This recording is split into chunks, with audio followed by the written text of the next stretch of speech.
Hello, Orville Nation. Welcome, everybody. Hello, Chuck Marble. ETEP is in the panel and in the chat. Celine, so many random fandoms. Hello, Tink. Hello, everybody who I've seen in here. Who I've seen? Jacob, Celine, Chuck, everybody who has been in here. Captain Trek, thank you for joining us. We're going to have some fun celebrating and reviewing a show that's two years old, or 3 years old, actually. But you know what? It's probably some of the best stuff on television. So, this is we're obviously reviewing the first episode of season 1. We're going to have a lot of fun. We're going to have a lot of fun going through and reviewing all of season 1 and 2. And hopefully, we are going to end up, I don't know, hopefully we'll end up close to the beginning of season 3. But it's looking like it might take a little bit longer. We will see. I want to bring in ladies first.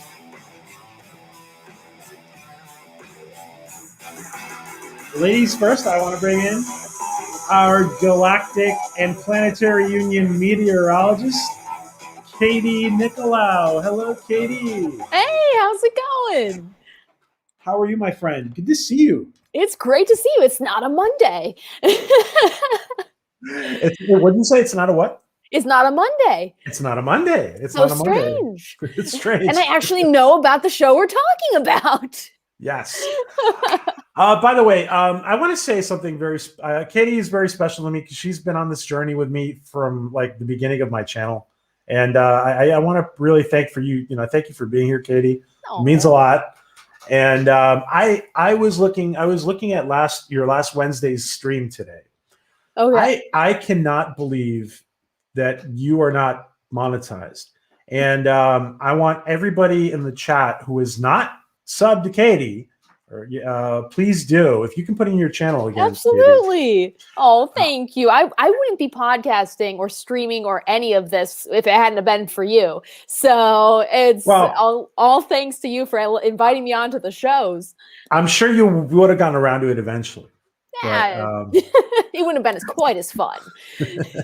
It's been fun. Yes, my friend. It's been fun. And Anna Folkenstahl, thank you, my friend. Thank you so much for the 10 Swiss. Thank you. First, yes, she was first. Anna, we had a great time with Anna the other day. Katie remembers Anna, right? Oh yes. Remember her Baby Yoda? Oh my gosh, yes. And she's had some new stuff. Just an amazing creator. Sometimes she claims to be an amateur, but she is quite the professional.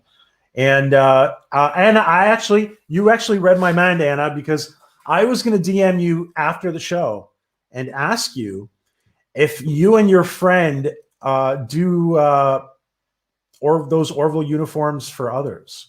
Because I'm interested. So I will DM you. Remember a uniform, right, Katie? Oh my gosh, yes. And how it looks so professional and clean cut and better than anything I could ever make. Yeah. yeah. It's like Seth gave it to her. It's like, honestly, it's amazing. Yeah. Thank you, my friend. Thank you, Anna. And I want to say hello to Jennifer and Chuck, broadcasting from your secret headquarters at the center of the earth. Whoops, wrong channel.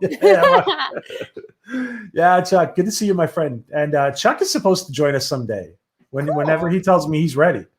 And Tink is supposed to join us too. Hello, young lady. Good to see you, Tink. All right.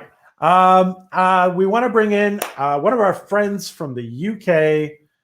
You guys all know her as COCO or Kareen. And welcome, Trash Panda COCO. Good to see you, or not see you. Hello. Yes, I'm invisible. You're the talking bubble. Yes. But I see we actually have an avatar of Coco doing a dance move or something there, right?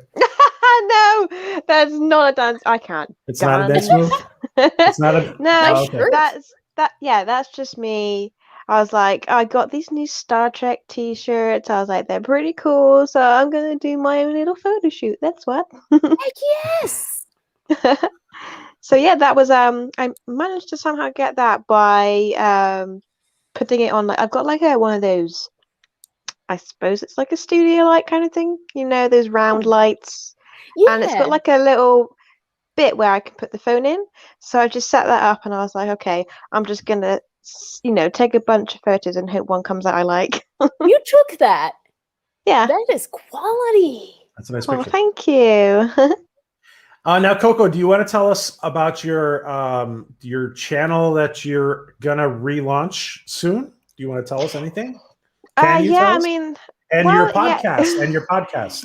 Yeah, to be fair, the podcast is my main focus at the moment because I won't lie, I wasn't planning on doing that, but to be fair, when my friend got into it and he said, we should do like a podcast where me and you talk about it, I was like, yeah, I'm up for that. So yeah, we have a podcast where we discuss the fantastic show Dark Matter. It's just me and my friend, and we're just literally talking as we go through the episodes. I've watched it. I think this is technically my third rewatch now. He's only watched it once through, and he's still not completely through, so that's interesting. He's not quite at Katie's level, like Right. Yeah. He's but yeah, so we're just gonna go through each episode, discuss what we liked, what we thought about it, and just have some general fun, really. Nice. Awesome. And I'm gonna put in right now the link to your Twitter and then your podcast. Thank you. Anna, that's great news. You're gonna ask her if she's open to making more uniforms. That's awesome. And of course, Anna makes the badges and the how do you say that in English? The stripes. The stripes. Whatever they're called. Yeah, the galons. Everyone knows what they are. You just do this. It's like, oh yeah, those. Well, isn't there a name? I'm thinking in Spanish and French. Is there a name in English for it? For the they're not stripes. There are stripes on there, but the whole thing, isn't it? Isn't there a name for that? It's lapel. Hip. Lapel. I don't know. No. Okay. I'm just checking words out. I wear sweatshirts and t-shirts. I don't know. Same. Alrighty, and we have to bring in our fourth participant, and you guys all know this gentleman from his channel. His channel is a channel that has been taking off ever since it started, and I want to welcome ETEP. Welcome, ETEP. How are you, my friend? Hey, I'm excellent. Thank you for having me on. Hail this wonderful chat. It's been on fire this whole time. I've been sitting here watching, listening to the ladies, and that picture. I'm gonna say, Coco, I thought that picture was that looks like a professional picture. So kudos to you on being able to take a magnificent selfie. Katie, it's very nice to meet you. You're I see meteorologist. I'm like, okay, so someone who gets paid to be right slightly more than a baseball player is effective at the plate. All right. Okay. I'm sorry. I had to.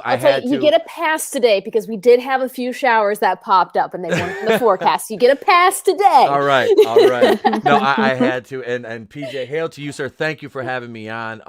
I'm looking forward to this. I'm new to the fandom here and watching the show.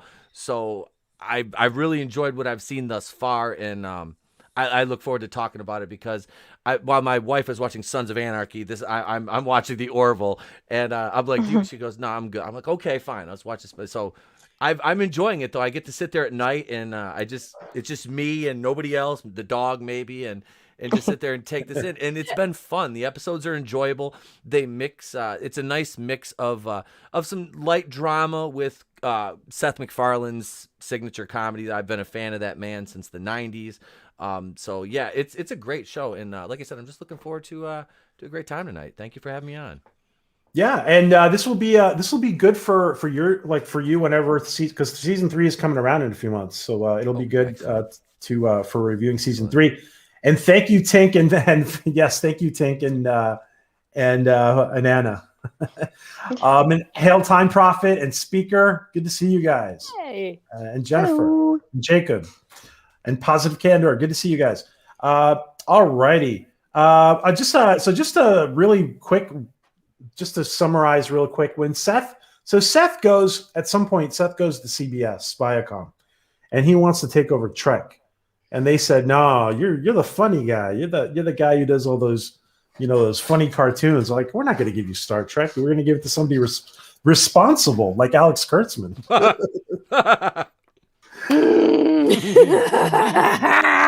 But so he, in great fashion, he actually, I think he is making something probably it could be even better than Trek. It's on par with Trek. What do you guys think about what do the three of you think about the comedic component? Let me just say before you answer that question, he was kind of forced to try to start with a comedic component because Fox really didn't want to exclude it because he's the comedy guy at Fox. So, well, how do you guys feel about the comedic component? And I know you guys haven't seen season 2, ETEP and COCO, but it changes a little bit from season 1 to season 2. I think when I first started watching the show, I thought, oh, wow, this seems kind of forced, like almost like it started out originally like, okay, here's the script. And then they're like, no, inject your funny into it. And going back and rewatching it again, it still feels kind of like that. But it works. It is pretty good. Most of the jokes land pretty well, even though it seems some of them might be a little out of place, but that might just be my view from a Star Trek person jumping over to the Orville, where you just have hardly any humor to dry humor, and then it goes to this. So I totally agree, though. It does change in season 2, and I think it's because Fox realizes, okay, yeah, Seth can do a lot more. Let's give him the reins here for a little bit. Yeah, and by the way, Jon Favreau is the one kicking off this episode of season 1 of the Orville. Oh, nice. He's directing it. So just to make sure everybody knows that. And what do you guys think about the comedic component? It's a little different. It changes a little bit. What do you guys think about it so far? Go ahead, Coco. I kind of like, I can see where Katie's coming from. Like, if this was a Trek show, then that would be like that is the comedy aspect definitely is like, oh, I'm not used to seeing this kind of show with that kind of comedy. I mean, don't get me wrong, there is bits I was laughing out loud to. I mean, I thought it was hilarious.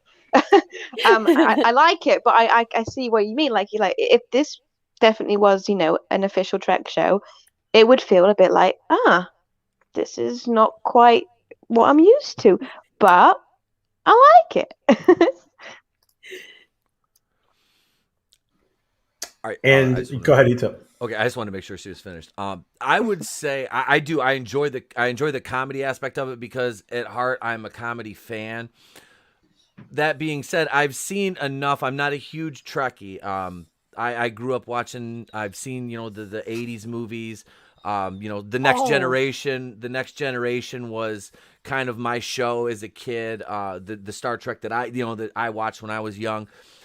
As far as the humor aspect of it goes, yeah. If this was being compared to Star Trek, it would be like the Spaceballs of Star Trek, I would say, just from my perspective. But I enjoy, like I said, I enjoy the humor because I've gotten used to Seth MacFarlane's humor since he started Family Guy in the 90s.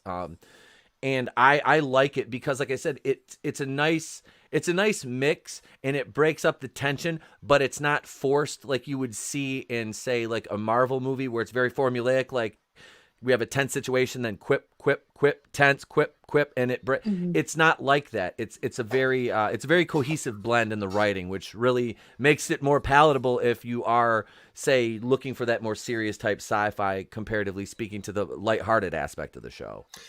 Did you happen to see ETEP the Tribbles cereal commercial from Discovery?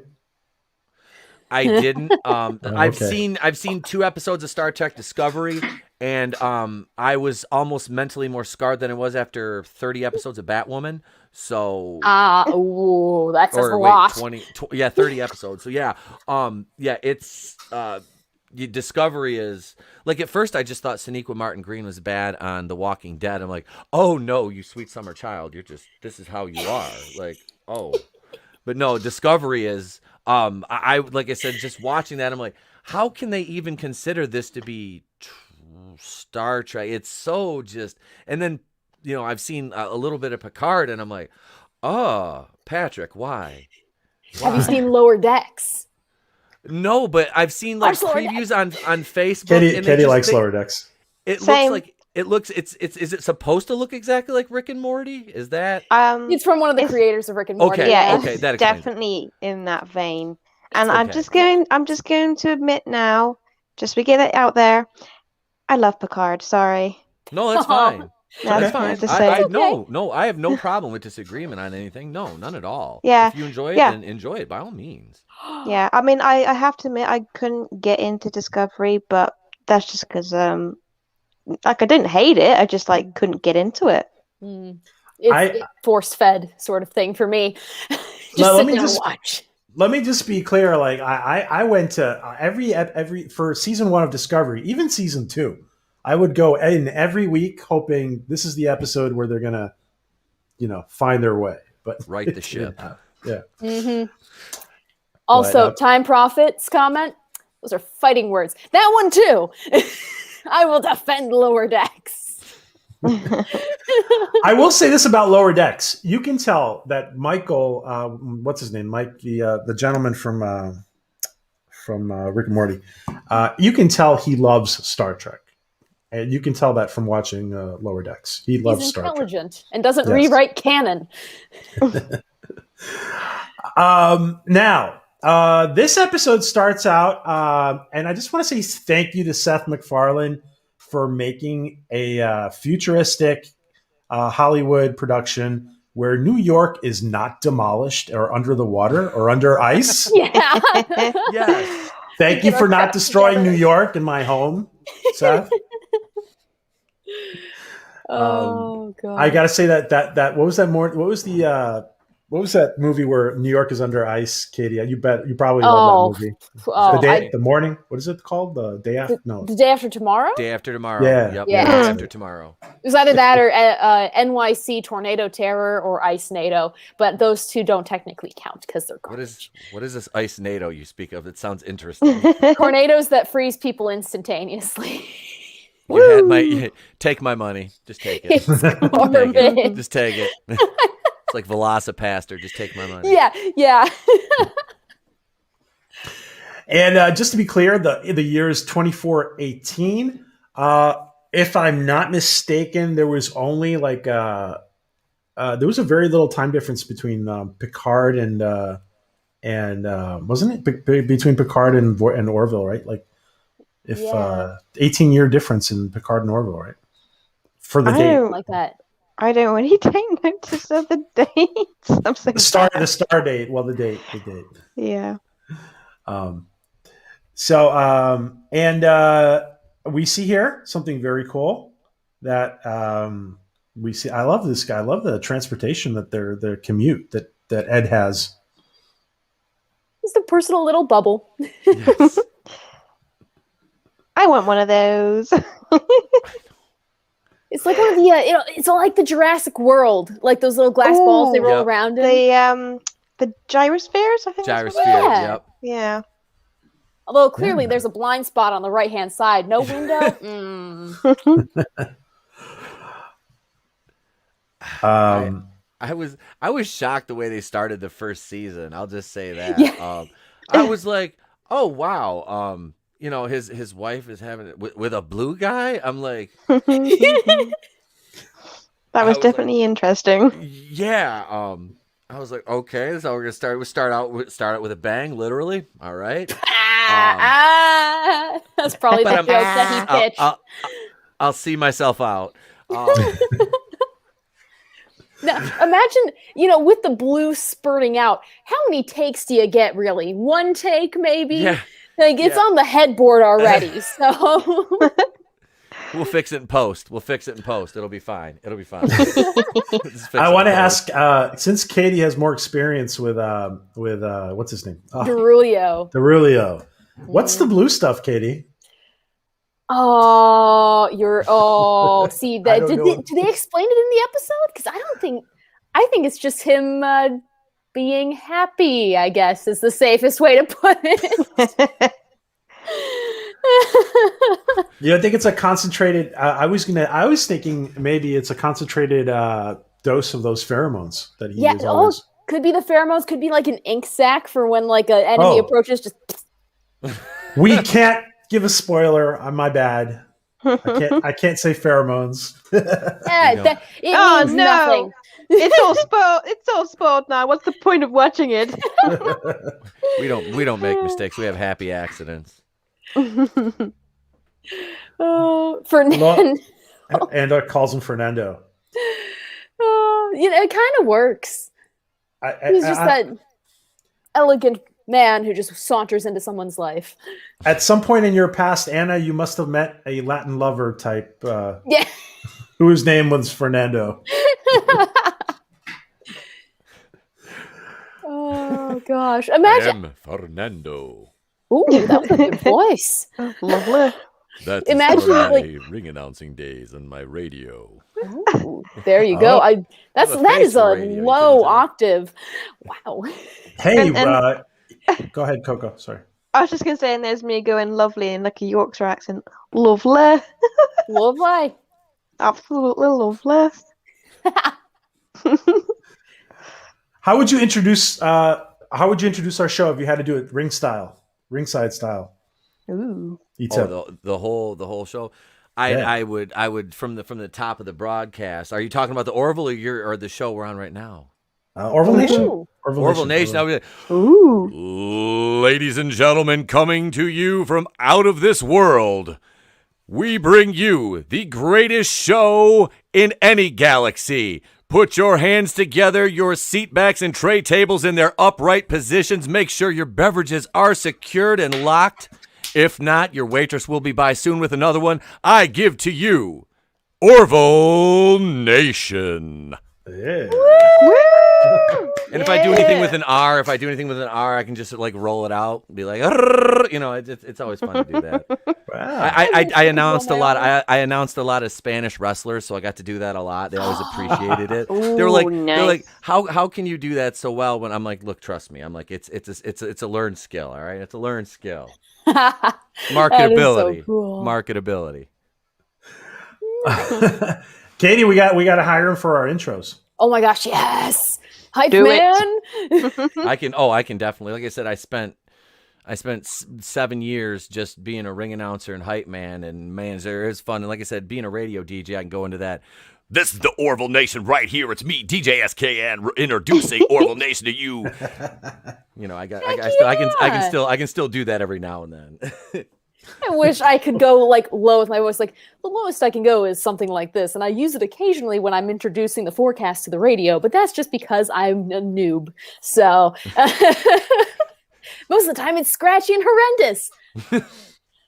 I hate the sound of my own voice, to be perfectly honest with you. Every time I hear myself, I'm like, oh. It just sends a shiver down your spine. Like, yep. Oh, Yeah. I'm just overly neurotic about everything anyway, so it's like my voice. I'm just like, why do people listen to me? I'm like, why? Like, wait, don't question it. Just accept it. It's okay. It's okay. It's the same with. Oh, go ahead. Sorry, I was just say it's the same. It's the same for me. It's mostly my accent. Aww. Because, it's basically because I've had a few people who tend to make fun of it a little bit. I mean, they don't mean any harm, but because I don't know if I sound like this to you, but I'm from the Southwest, and we're known for kind of sounding a cross between farmers or pirates. Nice. That's a great combo. I was gonna say, what's wrong with that? That's actually kind of cool. I just think people tend to like. I've been told I'm not particularly strong. In fact, I've been mistaken for weirdly being from Europe or something. But if I put it on that now, it's like my combine harvester. All right, me lover. So yeah, That's kind of the Bristolian accent for you. There you go. Nice. I'm from Michigan, and I got mistaken from being like from Canada when I was in Punta Cana, and I was like, "Oh, you want to fight?" I'm like, "That's what I'm saying. You want to fight? All right, okay." They're like, "Well, that's basically Canada." I'm like, "No, it's not. Don't you even say that." I'm just kidding. No offense, Canadians. No offense. I'm just kidding. I love you guys. Your bacon is not bacon. It's ham. But sorry, where in Michigan are you? What's that? Where in Michigan are you from? Like north central Michigan. Battle Creek. Oh, I used to live over in what is that? Big Rapids. I lived for 6 years over on I lived in West Michigan. That's where I was working doing finance. Was over there. But yeah, it's a gorgeous side of the state. I moved over there for work. So for Battle Creek, wow, it's a small world. Oh, and I spent all my winters up in Petoskey and Alanson. So I have family up there in Petoskey. So hey, sorry, PJ, that was a divert. Sorry, my bad. Guys, make sure you are. I said dark matter. It's dark chatter. This is Kareen's dark chatter. Damn it. Or maybe it was autocorrect. I think. Aw. I mean, that's what we're on about, so it's not exactly wrong. Yes, you're right. But the name of the Twitter I want you guys to follow is Dark Chatter, and they talk about dark matter. That's COCO's podcast. Now, did anybody notice something strange when Kelly gets up from the bed? She's like, "No, Ed, whatever." She gets up from the bed. Did you guys hear? Did anybody? The reason I'm bringing this up, so we're geeking out totally about the Orville now. Did anybody listen to what Derulio said? I heard something in the background, but I didn't process it. Yeah. Yeah, I wasn't really listening with headphones, so I didn't pick anything up. I had to literally make sure, so I actually put on. I watched it. I put on the closed caption to hear what it says, and it says squawk. He literally makes like a quacking sound. Yeah, it's like yeah, and it's like, and it says squawk on the enclosed in the lettering. And it's interesting because it's kind of a really strange voice, and it makes me think. I'd like to ask Tom Costantino this someday. It's interesting because it makes me think like they were going to give him like a very alien voice, and then they decided not to. Yeah. Yeah. Maybe early on they're like, this will just be a one-off character, and then they're like, no, come on. Or maybe they were just like, I really can't think what on earth he'll say, so let's just make him squeak. Yeah. I mean, in times like that of great stress, I find the best thing to do is just be like, I mean,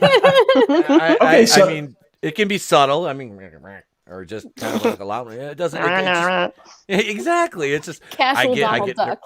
I go back to my childhood and I start stuttering again when I get nervous, and it's like. So ETEP is confessing that he squawks in bed. I do.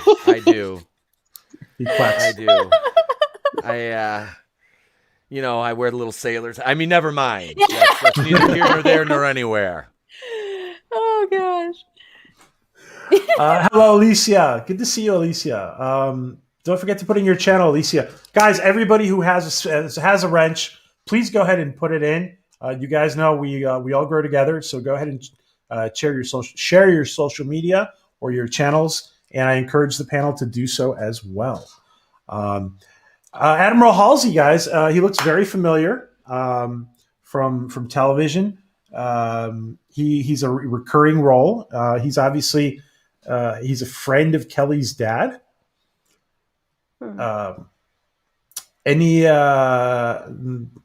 Does anybody think we're going to actually see Kelly's dad at one point, by the way? I hope so. We see Ed's kind of parents, so why not? That's true. I would think we're going. I'm sorry, Coco. I didn't mean to cut you off or anything. No, it's fine. I would think we're going to see her, her dad at one point. He seems to be an important figure as far as the Union goes. So I'm thinking he's got to be introduced at least for an episode, some kind of story arc at some point. I could see them introducing him. Like I said, I'm only 5 episodes in, so I don't know yet. But I mean, I would like to see it. I think from the direction they're going towards with her character, the way they're developing her.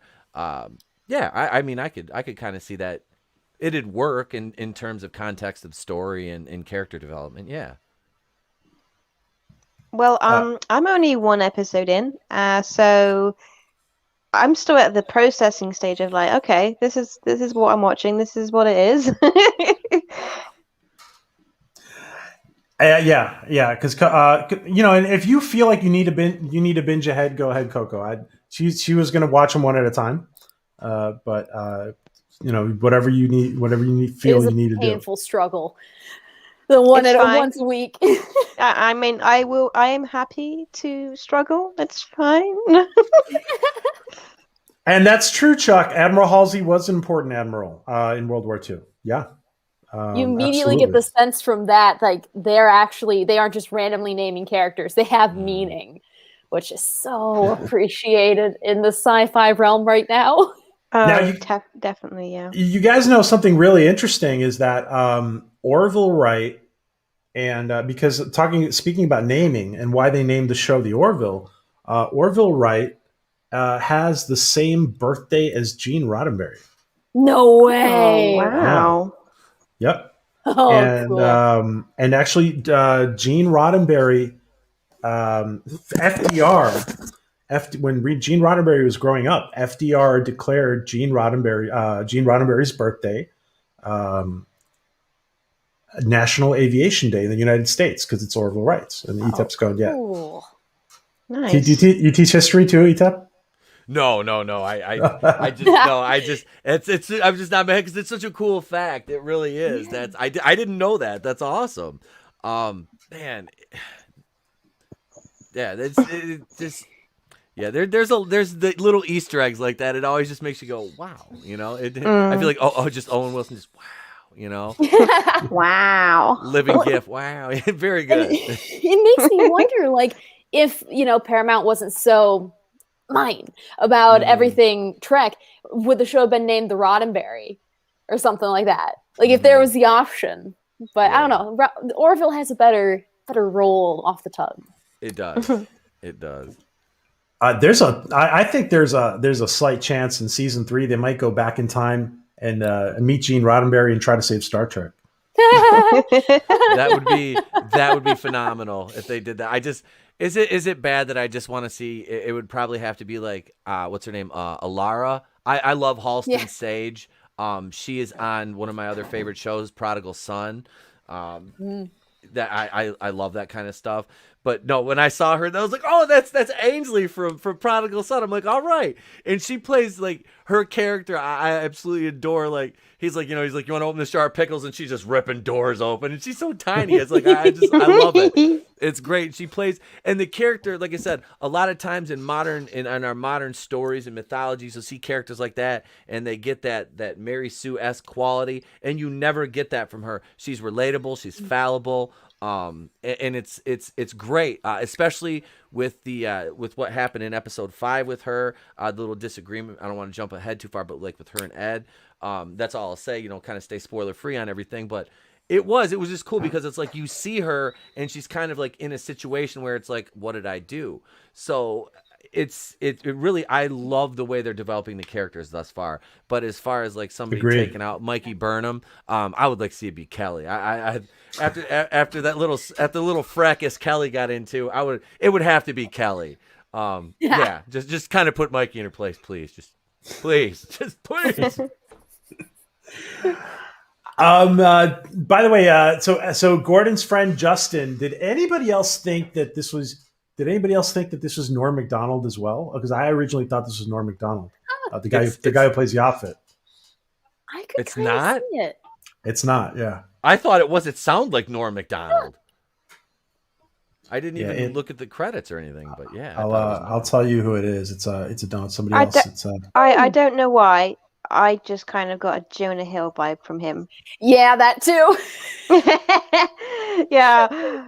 But this cracked me right up. I was like, I've met guys like this that look really tough, but they're like teddy bears. So I was just like, that's so funny. Yes. Say, how's it going? Nice to meet you. Oh, that was one of the things that immediately sold me on this episode was, well, one, the marble thing. Like, oh, can I have a mint? That's a marble.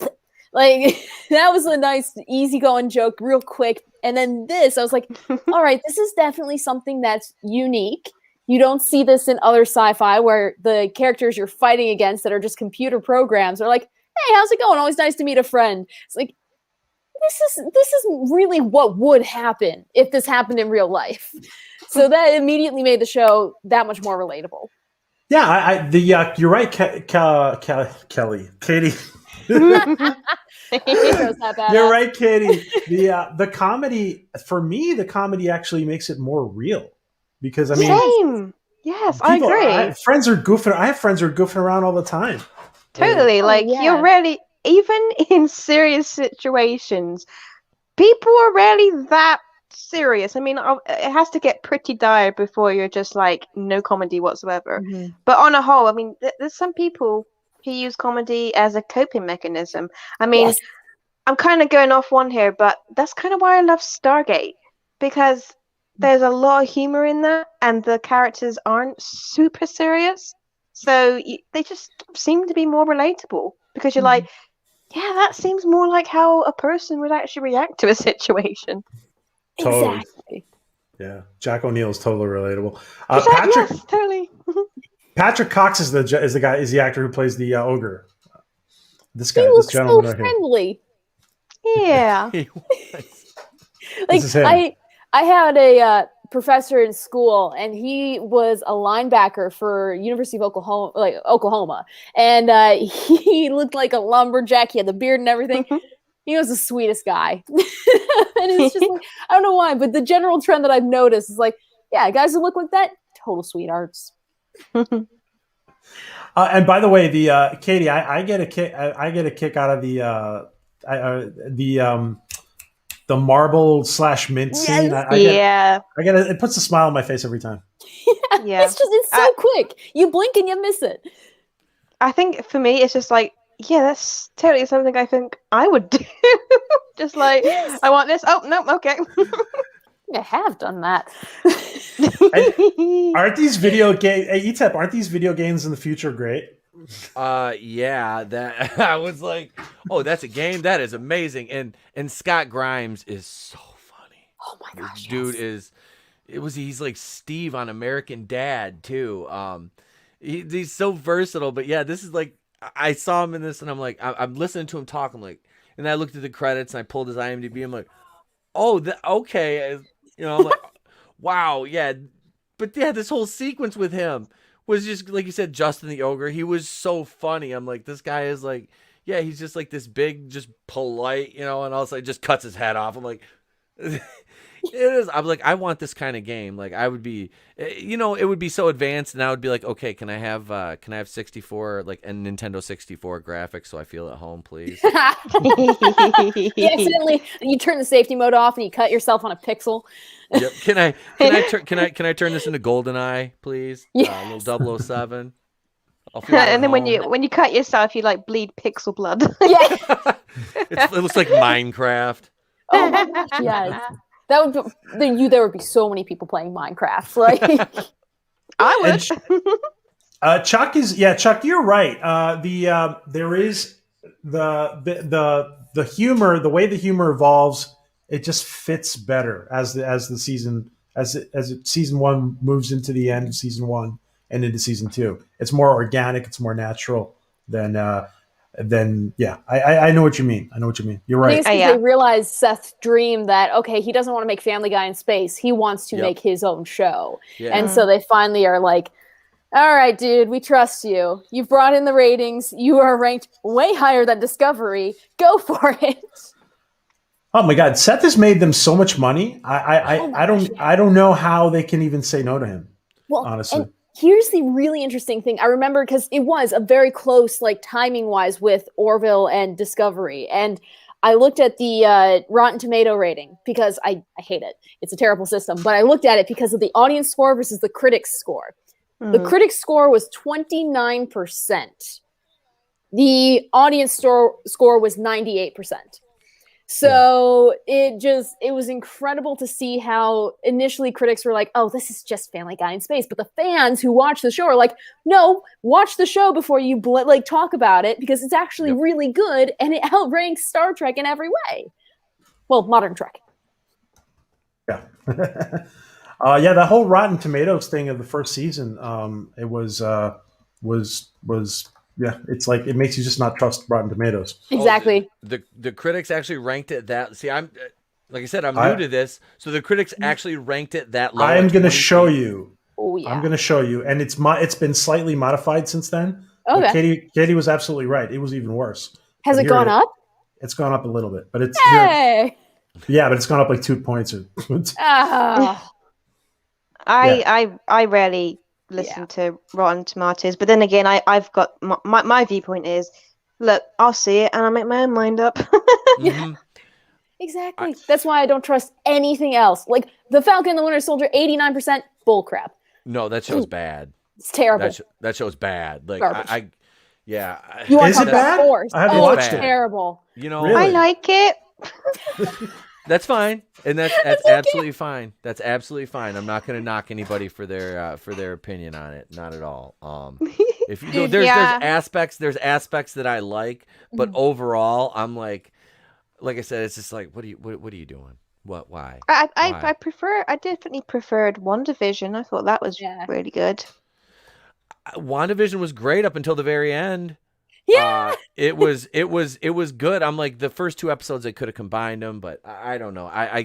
I'm bitter because I reviewed every episode and it got no traction on my channel because, again, people don't want it. They don't want to hear me. They don't want to hear me talk about something that I'm enjoying. You know, I was like, the finale video might have got a few more views because I might have complained about it a little bit. I don't know, but I love Catherine Hahn, but I didn't really think that her being the big bad was.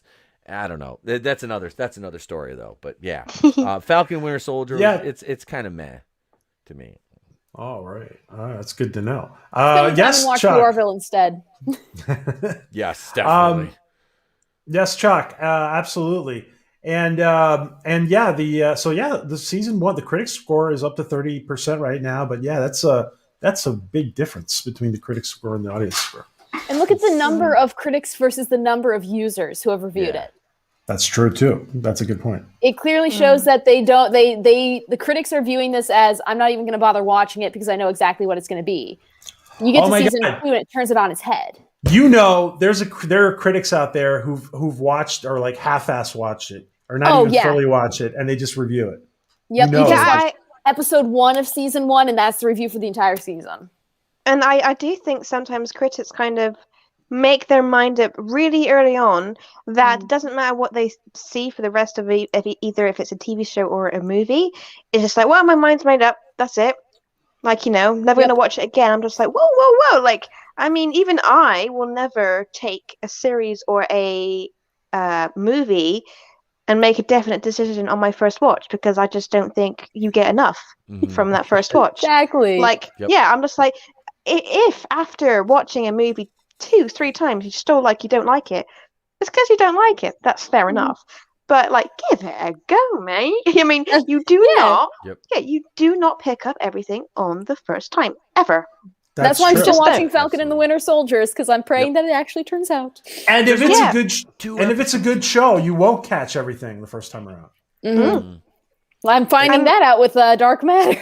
Yes, literally. Like, even on my third watch, there's stuff I am catching, and I'm just like, yo, did not see that the first time, or even the second time. It's like, I'm not really one for people who make very quick judgments on like, don't like it, that's it, never again. I'm like, whoa.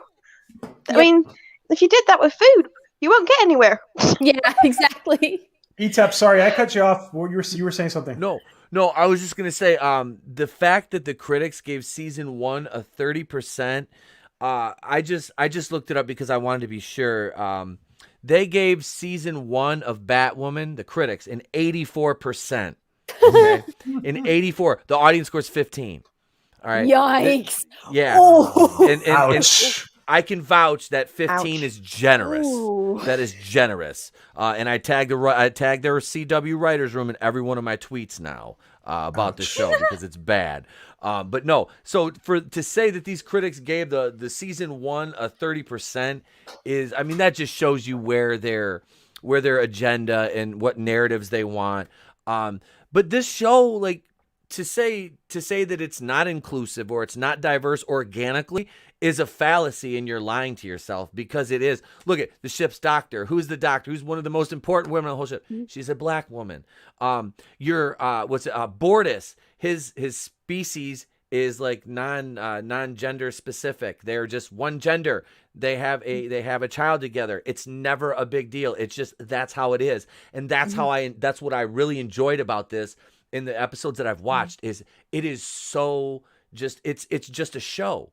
It's like Star Trek of old. It's just a show. You go into it, you watch it, you can enjoy it, and you're not being like, wow, I really got beat over the head with that one. You know, it's not there. And that's all I've ever wanted. And I get called all kinds of istophobe names for it, but I'm like, no, I just want to be entertained. Oh yeah. I didn't realize you were getting that. Oh, I've gotten that. Yeah. And it's so, oh, sorry, go ahead. No, I was gonna say, it's a great show that just wants to entertain you and not lecture you. And that's so refreshing. Yes. That was the main thing. Like, I introduced this show. My parents watched this show. My dad was into Star Trek. My mom does not watch sci-fi at all. My brother, same thing. He's not really into the Star Trek thing. All of us enjoy this show. And one of the reasons why, and we talk about it, is it's not preachy. You are introduced to the characters, and he's just not, Ed's not like, oh, hey, you're a black woman in a position of power. Oh, hey, you're technically a gay man in a position of power. It's like, no, you're like, oh, hey, you're Doc Finn and you're Bortus. How's it going? Like, they aren't trying to make a statement. And that's what's great, is because you make more of a statement by not trying to make a statement. Especially you let people make up their own minds. Yeah. Exactly. With Discovery, it's so forced. And it's like, if you introduced it organically and didn't push it, you would get a lot more people who get around, if they had any prejudices, that prejudice. And they'd be like, well, it's an alien, so technically it's not. But then it starts to change your mind. And that's the power of sci-fi, and it's being abused right now, except for in Orville. Yeah. Sorry, that was my Katie rant. And hello, Yvonne and Susanna and Troy. Welcome, Yvonne, Susanna, and Troy. By the way, how did you guys like the space station here, or whatever? These are, I guess these are shipyards. It's great. Like funky. It looks like a lobster. If you look, it has two little eye holes, a mouth, and it's got the claws. It almost reminded me of Phantom Menace, the Trade Federation, more so. I'm sorry, Rogue One. With the planetary shield that you had to go through, and the shield you had to go through in Rogue One. That's kind of just, it would be a small portion of it, but like on a smaller scale. But that's kind of what I got. It's neat. I love the design of the ships in this. What is it? The Krill battle cruisers are cool. It's very unique to its own universe. It doesn't, like I said, for the most part, you're not like I said, I just draw a parallel that Star Wars because Star Wars is my go-to. But it's very unique though, the design, and I really like the design of the main ship, the Orville. It's so neat. And you don't get, to me, I look at, and when they use the functionality of the ship, it doesn't seem like most of it is just done for plot device sake. It's like, this is the organic, this is how the ship is. It's not like, oh, we just happen to have this, So I've really enjoyed that about it.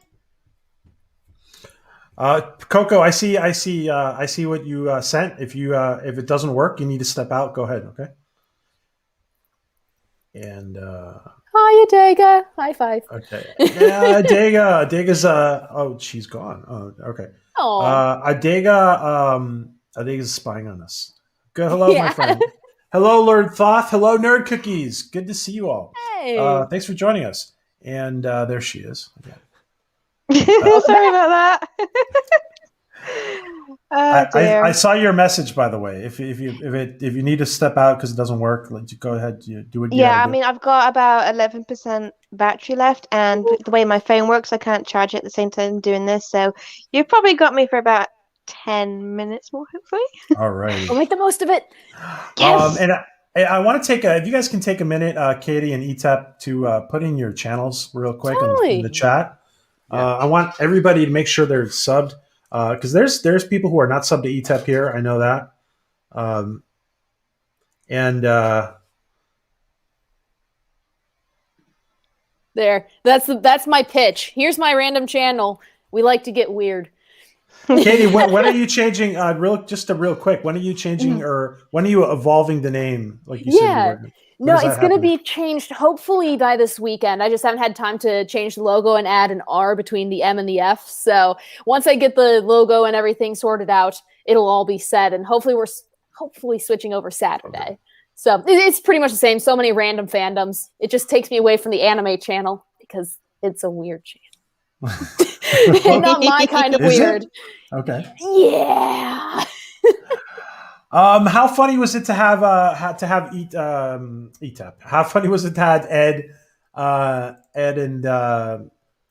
and Gordon with the beer?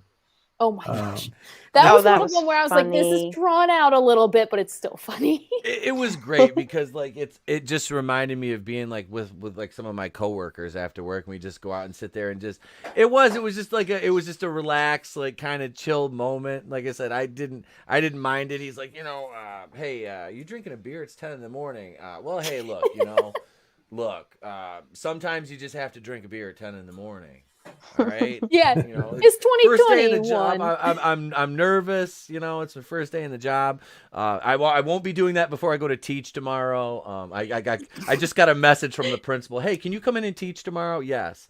But luckily I teach PE, so like I said, I'm subbing for PE. It's very easy. We're gonna play floor hockey, basketball, and kickball tomorrow after I. Oh, that sounds like fun. Amazing. Oh yeah, Nice. I have a basketball tournament set up for my 6th, 7th, and 8th graders. We're gonna do a 2-on-2 co-ed tournament. And last time we played floor hockey, I made 2 girls the captains, and I said, and they were the boys were like, I'm like, guarantee you they're faster and better athletes than you guys. And, like, and then the girls out there showing them up. I'm like, told you so, but I'm such a misogynist. Oh Half a second side quest here. I played floor hockey in college, and they didn't allow me to join any of the girls' teams because I wasn't in a sorority. So I petitioned and joined the guys' team because they weren't in a fraternity. They were one free agent team. I body checked a Pike, which if anyone knows, Pike at Valpo is like freaking like the jock bully thing. I body checked a dude. Instant respect. It was great. Wait, is this hockey or you said hockey or lacrosse? What did you say? Hockey. Floor hockey. I was I was known as like the wall. Yeah. That's awesome. They called me the wall because I was the goalie, and it was amazing. I would just put my face in front of the puck and I would stop it and be like so Nice. And by the way, just before we jump into Chuck's comment here, when he's introducing himself to the main crew, we had a nice, beautiful visual of the Orville leaving dock, and it was reminiscent of some moments in Trek, right? The music swells, your heart soars. Yes. Yeah. And did you guys know that they're not, if I'm not mistaken, they're not using a recording. They are live. They're live recording an orchestra every episode with different musicians, right? Like they rotate musicians or something. I think so. Like so much. Yeah, like I was gonna say Ed. Like Seth is doing that to support the arts. It's amazing, actually. And I also love that the ship is a model. It's not all CGI. It's an actual model. Awesome. That takes me back to Space 1999, but it's much better now. If anybody remembers Space 1999, I was watching it with my son, and he's like, "Dad, is that a toy?" I'm like, "Yes, it is, son. It's on a string." They're watching the monitor. It's like, what was his name? Martin Landau. I'm like, "Yeah, it's Mission Impossible." You got Martin Landau there, and all right, we're gonna fly away, and you see the ship just like basically going, "Bee!" It's like, if I just took, let's see, I don't know, we'll just grab this one because it's right here. This is one of the type. It's just like me going like this with the ship. Like that's basically what they did. That was like Space 1999. I like them. I was looking. I was like, I can't grab the AR-170. That's blocked by the figures. But no, it is. It's so cool. I love that. I love that they use like practical effects compared to all CG because the audiences get so dulled into that sense of here comes a green screen from all the Marvel stuff. Now it's like it's all mocap and CG, and it's like I like practical effects. I'm old school in that respect. So. Yeah, well, practical effects just age so much better. Because I was talking to someone the other day, and I said one of my favorite movies is The Time Machine 2002, because if you watch that now, because they've used so many practical effects, it still looks flipping awesome. Like the monsters are just so cool. The Morlocks? Oh my days, yeah. I mean, I don't know why my parents did this, but it came out, like I said, 2002, so I must have been 9. I saw that in the cinema when I was 9. Wow. And I was absolutely like enthralled by it because for some reason I've always had a weird kind of obsession with like monsters. But like I wasn't terrified one bit. I was just like, ooh, scary, creepy monsters, yay. Yeah. And that plays into the aliens that the shot you had. It's not just all humans. Like there's actual practical effect aliens just mingling in the crew. Thanks for the confirmation, Chuck, about the live orchestra. Yeah, there's a live orchestra for every episode. That's amazing. That is so old school. That's awesome. Yep, that's right. And actually, you guys don't know this, but in a later episode, the one of those orchestras is actually in the episode playing their. Yes. Nice. It's so cool. That's awesome. As a band geek, I'm like, oh, could you imagine getting called up by Hollywood and being like, hey, we like your music. Can you play for us? Also, you'll be in the show. Like, yes, please. Yeah. Yes. Now, when he introduces himself to each crew member, what did you guys? Anything stand out about this to you guys? Relatable. So relatable. Just the awkward introduction, like, oh, hey, you're kind of cool. Yeah, sure. Yeah, totally. Like, it wasn't all the whole cut and dry, like, Picard maneuver. Hello, yes, I'm Captain Picard. Go about your day. Like, no, it's casual. Yeah, it's funny because each crew member who addresses the captain had like a little funny thing to say, right? Yeah. You were going to say something, ETEP?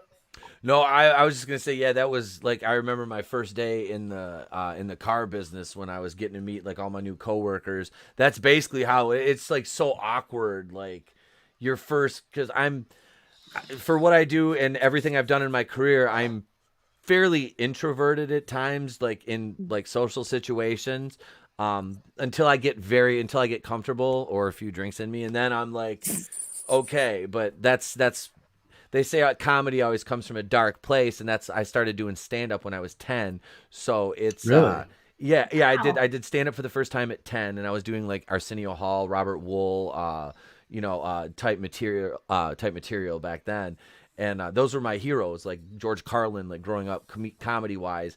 And I stuttered and I was like very introverted as a kid, and I got picked on and I was little. So I did stand up for the first time at 10 years old to kind of break myself out of it. And wow, yeah, that's very therapeutic. Yep, it was.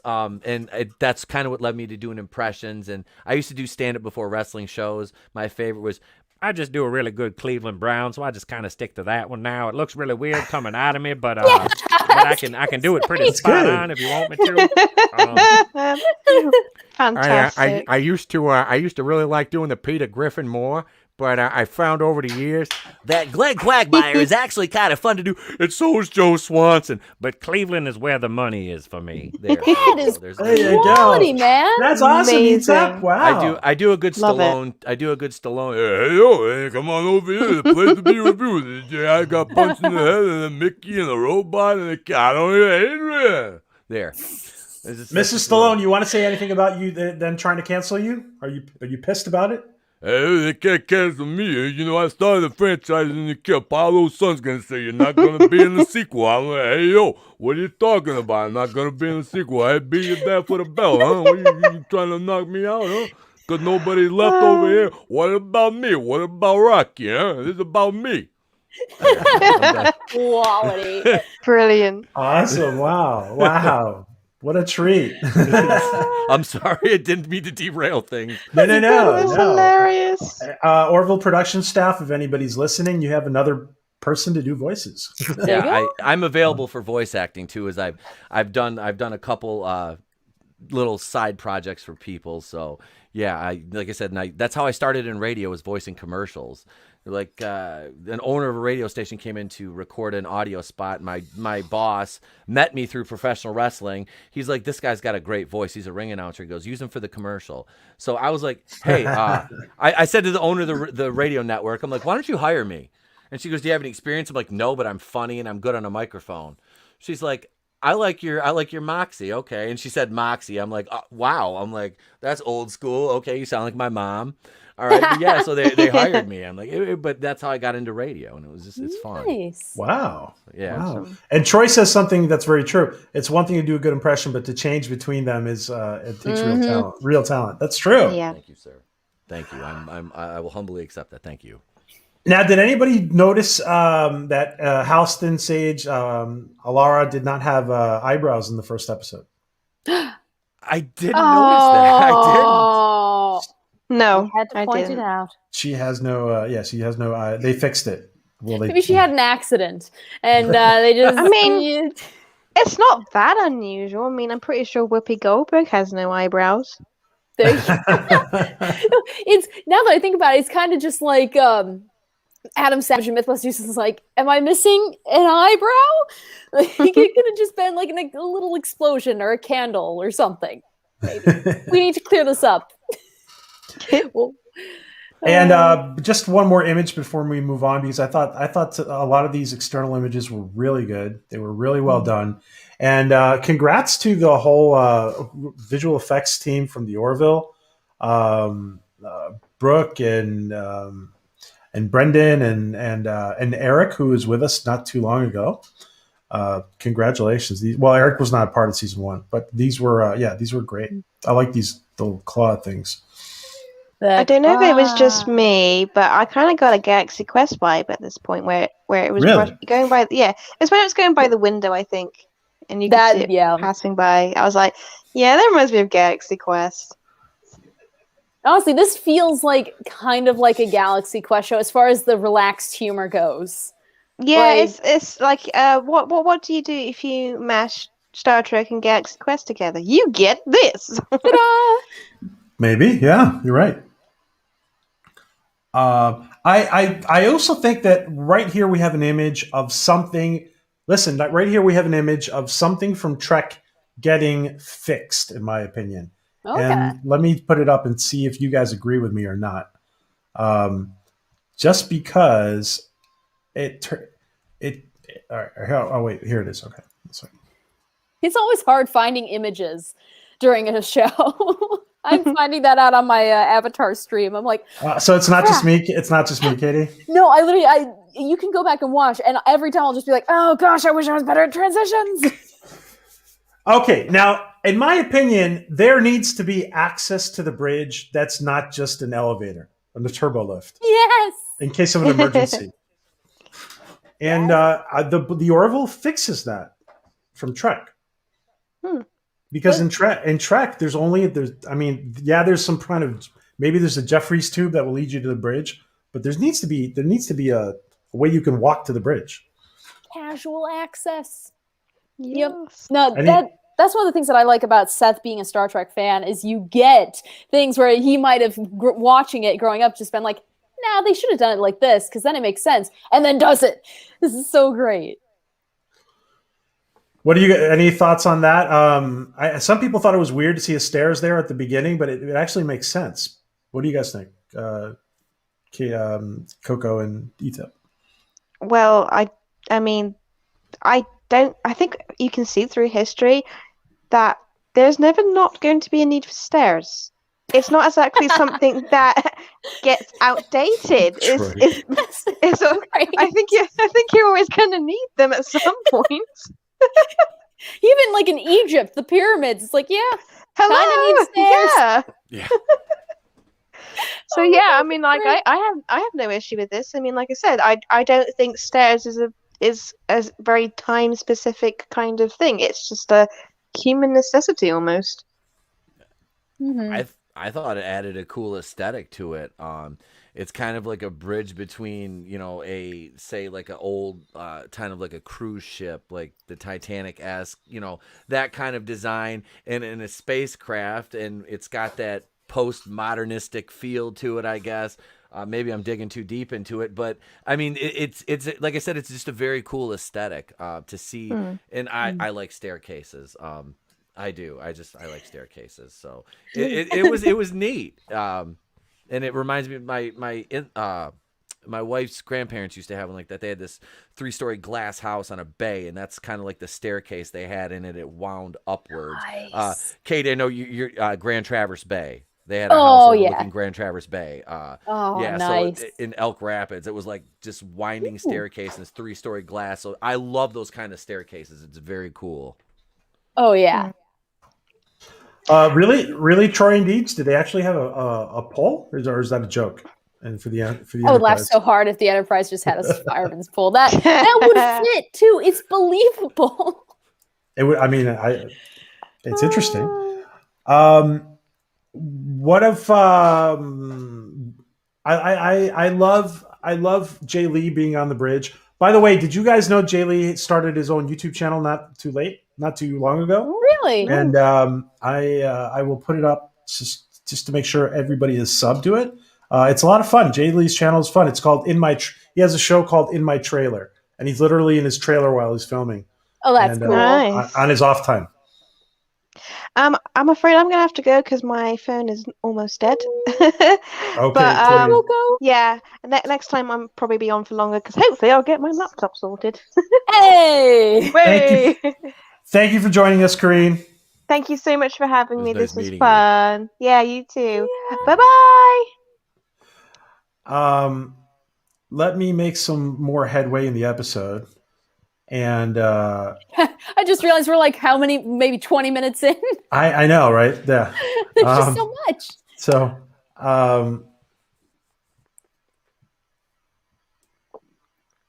take care, Coco. Aw. Okay, and by the way, the new cast member Ann Winters is gonna be taking Lamar's place on the bridge. So and her name is going to be Charlie Burke. Did you know that, ETEP? I did not. They picked a name. We think most of us in the fandom think it's kind of like a troll of Discovery, because her name is Michael Burnham. Mikey Burnham. And so they picked a masculine name, but it's a female, and it's Burke instead of Burnham. So it's Charlie Burke. I'd love it if they trolled them. I want to see the character be like compassionate, but just a typical like good science fiction strong female character that like we used to do in like the 80s, in the 90s, and when they could actually write strong female characters and make them not like some of these franchises like Mikey Burnham's or just. It seems like there's two extremes. There's the over sexualized to Paul, and then there's just the cold and calloused.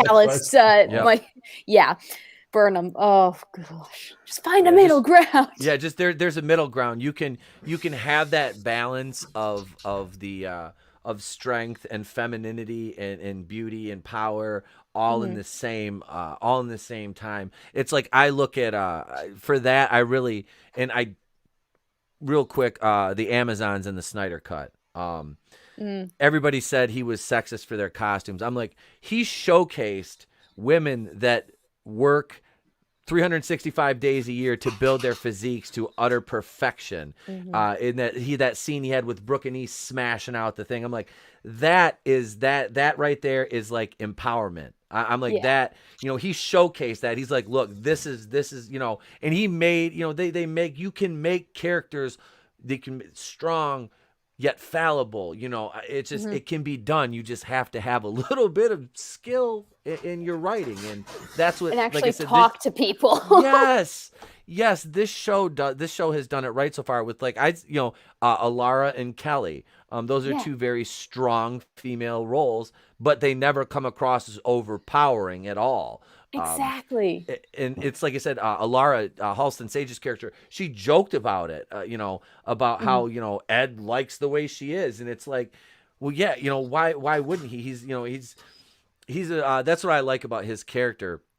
He's just like, he treats everybody the same. It's a very refreshing take on a commander in a situation such as this. What did you think about now he's stepping over Yaphet here. We're all going to end up loving Yaphet so much. What did you think, ETEP, when you saw, I mean, I don't know, maybe you had a heads up from commercials or something, but what did you think when you saw that his first officer was going to be his ex-wife? Oh, given the circumstances, I was like, oh, because honestly, I've been kind of in the situation that Ed was in where I haven't walked in, but I've been the other person where it's like, oh, this is going on. And I'm like, oh, I can't even imagine. It was years ago. I've been married for almost 12 years. It's absolutely fine at this point. I won. But no, it's just, I couldn't imagine being in that situation. Especially given the circumstances, but it just speaks to both their level of professionalism and the fact that they still do love each other. But it's kind of changed with their situation. But you can tell and like I said, I've only seen 5 episodes. I don't know if they ended up going, getting back together or anything. No spoilers in the chat. But no, seriously, I've done my best to avoid any and everything about this show so I can go in fresh. But no, I like their dynamic. I don't know how it would be difficult. Like, I mean, my dynamic with my ex, I mean, I would probably have a flamethrower, but no, seriously, it's fine. It's all fine. We're all fine. Just a weapons malfunction. How are you? I loved when he just ran out screaming, no. That was so funny. Just, I don't know why, but seeing him run off of the bridge, like I've never seen Seth run really. And I don't know why. It's so funny to me. He's just like, nah. Is it bad? I just pictured Peter Griffin. Yeah.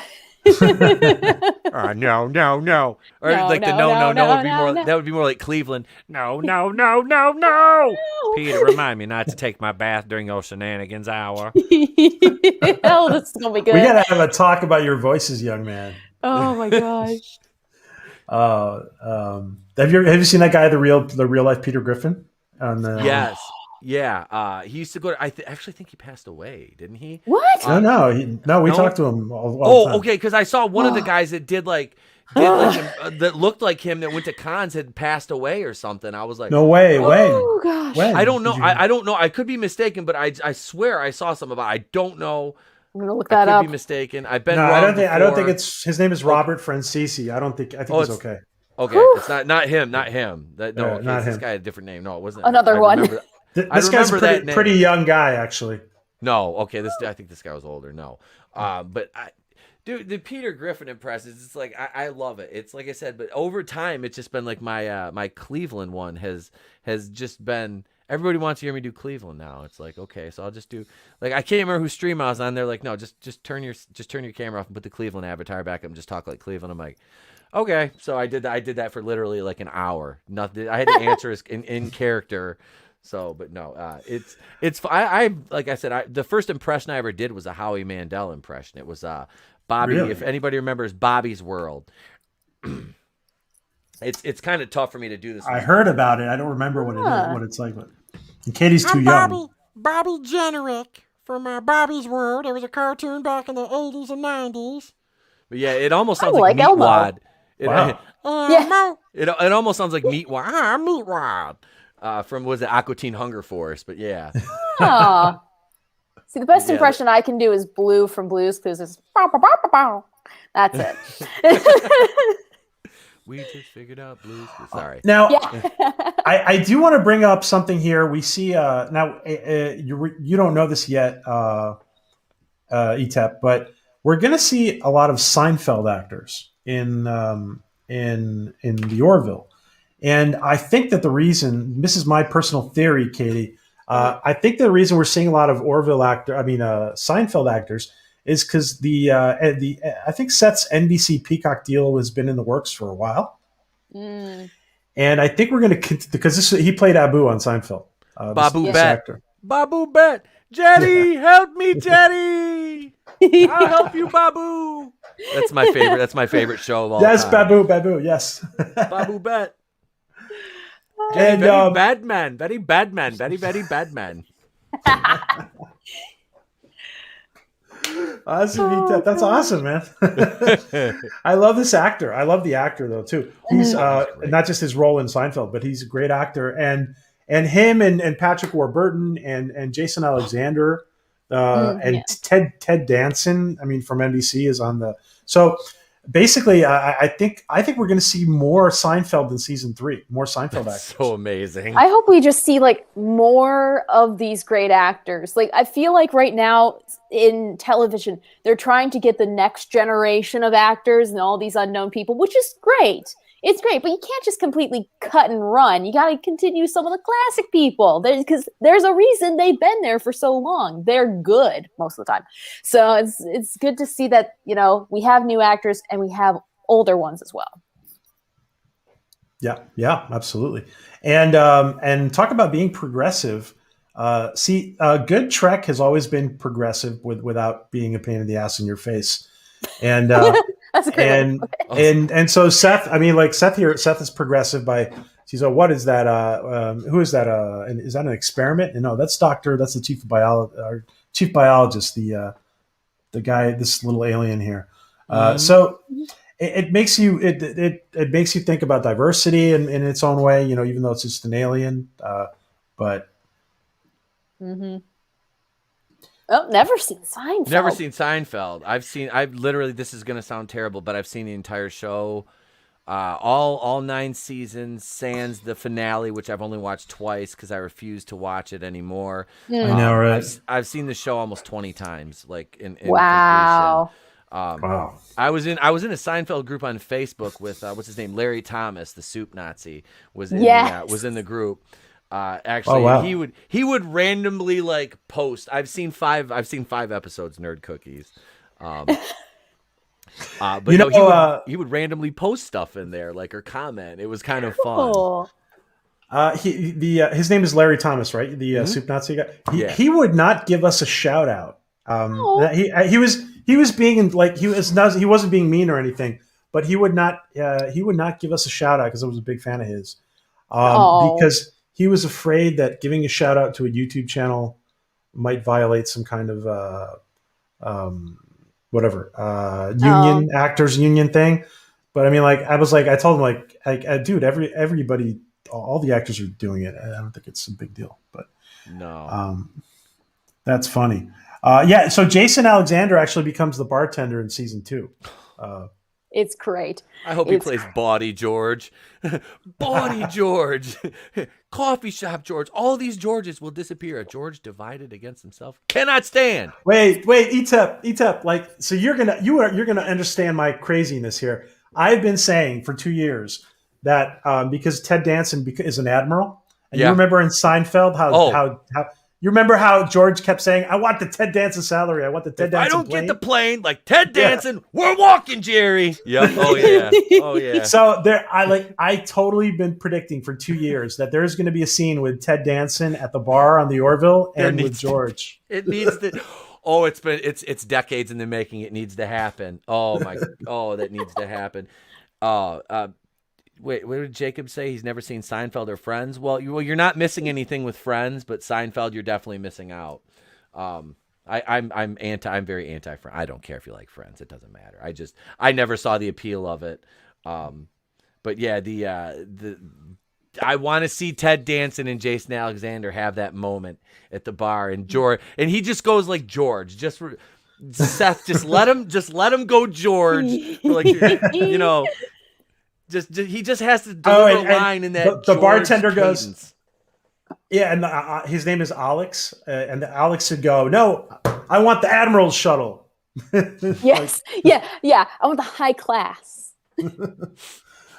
Sorry for going all Seinfeld there.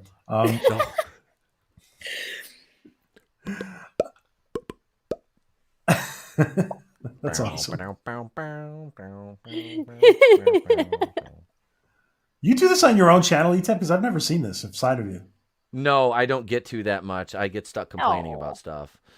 They just want to hear me complain. Maybe you should just not complain so much and be yourself. It's really entertaining. This is basically like me with my metaphorically my hair down.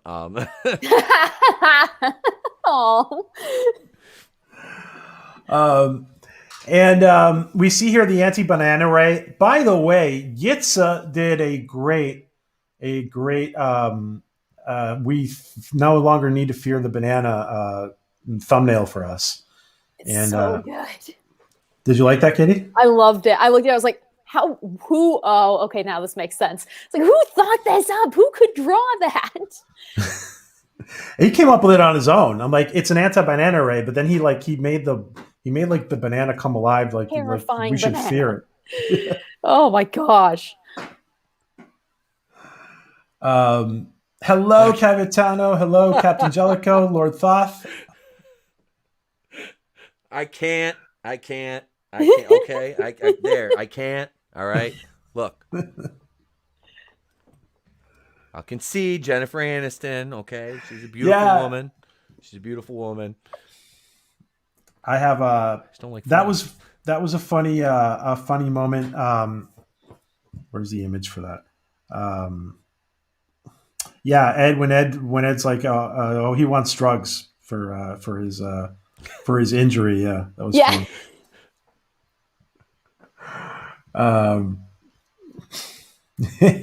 So great ones. Chuck is a connoisseur of Seinfeld. What did you think about the anti-banana ray, ETEP? It was neat. I've liked all like the little gadgets and stuff they've had on the show so far, and like the tech. It's been cool because it doesn't seem out of place at all. You know what I mean? Like you see some things in shows there, it would be like a MacGuffin. You know, this to me, it seems in place in the world and in the theme of the show. I liked it. It's like I said, everything. I like everything about this show so far. I've been trying. Like I've looked. I'm like, okay, there's got to be something. And like I said, I'm 5 episodes into the first season, and I'm like, I love this show. I do. I want to go through and watch the first 5 episodes again, just because I think I just to have everything down, because I know I've missed stuff along the way. But yeah, I've enjoyed this. I've enjoyed it so far. And guys, make sure you sub to Katie and ETEP's channels. This is ETEP's channel. Please take a moment and sub to it if you haven't. He's very talented, of course, and he knows how to handle kids. And also, I'm a substitute teacher, by the way. Yeah, and a parent. So there's that. And this is Katie's channel. Woo! It's random. It's fun. And Katie, just remind everybody real quick about the change coming up. People are going to see.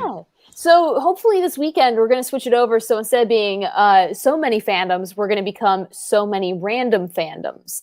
Just for, the nice rhyming scheme. And there's apparently another channel from, I think it's China, that it's so many fandoms and it's a little confusing. So we're just going to mix it up a little bit. Katie, are we getting transporters in season 3? Do you think? So I could totally see the Orville being a thing where it's like, you know what? We're not going to touch that because you get too many good shuttle scenes. And I wouldn't trust them. Ever since I saw a YouTube video saying how, transporters are just like a mass killing machine, I'm like, boy, McCoy was right. I don't want to be in one of those. So I hope they stick with the shuttles. Gotcha. What would they call them? They might be called something else. Teleporters or... Yeah, something generic. Yeah. And by the way, we had Anna left already, but I wanted to actually ask Anna, and this is not a good image of the gun, but Anna designs weapons, ETEP, Anna who was in here before, okay. And for like props. And and I would like to get a krill that it's like a three. This is not a good image of it, but it's a really cool three-pronged weapon. Tell you what, get a super soaker. I found it at Five Below, and it was like a $2 squirt gun, and it had the 3 pods to it. No way, really? You could probably take some like modeling foam and just build on it, and it's like the general base shape. It's pretty sweet. That part was funny when they were down in the planet's surface. Yes. Yeah, I just Seth MacFarlane's delivery. He's so deadpan sometimes, and I can depending on my mood, I can be that way, and I'm like, I totally appreciate that delivery style. Yeah, the krill weapons are very it's very neat. Like I like their character design. Yes. I really do. I love the krill character design. It's very original. You haven't really seen anything like that. And it's funny because when they're talking about them being space vampires, I just got done. I don't know if either of you have ever seen Life Force. It's a Canon Films movie from like 1985. If you're not familiar with Canon Films, you're completely missing I don't it. think I'm not. The title sounds familiar, but I haven't seen it. Oh, it is a joy to behold. Completely like off the wall, wonky, gratuitous nudity sci-fi from the 80s. Golan Globus, Joran Golan and Mannheim Globus they just did whatever they wanted with their movies. And yeah, there's some of their sci-fi stuff is out there, but it's completely great. And the space vampires thing, because the female in it, she's kind of like a space vampire / succubus kind of thing. So it just made me think of that when they delivered that line in episode 5. I was like, that's kind of neat. But that's Phantom and Captain Jellicoe. They know what you're talking about. Oh yeah, yes, you know what I'm talking about. Yep. She is Matilda May is literally naked the entire movie. Wow. Really? I would have gotten gold. Almost every scene she's in, the entire movie, she is just completely naked. Yeah. But the movie's honestly, it's a cool movie. It is. My buddy Groovinator, big shout out to him over at Raiders of the Lost Flicks. He's hosting my birthday stream tomorrow night. We're watching The Room. Happy birthday, by the way. Birthday's Monday. We're celebrating. We're kicking off the birthday weekend tomorrow night because I think it's the last live stream he's doing on his channel for a while. So we're watching The Room, and me and Nick from World Class Bullshitters and my buddy Alex are going to make a drinking game out of it, and we're just going to have fun watching The Room tomorrow night. So what channel is that on? That's Raiders of the Lost Flicks. Okay. Yeah, that is. I'll post it in the chat actually. Adam's he's a great friend of mine. I looked up so many fandoms. I already subscribed to you, but I looked it up, and yes, a Chinese channel comes up. How you are criminally undersubbed? I'm going to start tweeting you out on stuff on Twitter more. No, you are criminally undersubbed, young lady. You've seen? Did you ever see the thing on Twitter, ETEP, of the icicle of the meteorologist telling people not to eat the icicles? No. Did you see that? Yep. Don't eat icicles. They contain bird poop most of the time, and other things like tar and asbestos. And 17 million views now. It's going well. That's your video? That's me. Yeah. That's amazing. I'm happy I got one with 40K, but I'm like, that's amazing. Yeah. 17. Holy moly. And there's others too. There's others. Yeah, like there's one that I just posted because TikTok, I just use it because it's random and there's weird people like me. And I was doing mic checks. I was like, oh yeah, the first day at work you're like, oh, mic check 1, 2, 3, and then a couple months in you're like, mic, blah blah blah. And then a year in you're like, okay, so what if snakes had nipples? Where would their nipples be? Would they be on their bellies? Would they get road rash? What if they were on their back? Would birds like peck at it? One single nipple has a horn, one on the tip of the tail. Would they be like a platypus and secrete milk in a slimy trail? Like, how would this work? And apparently a lot of people vibed with that. So that's what you can expect from my channel. That and weird fandoms.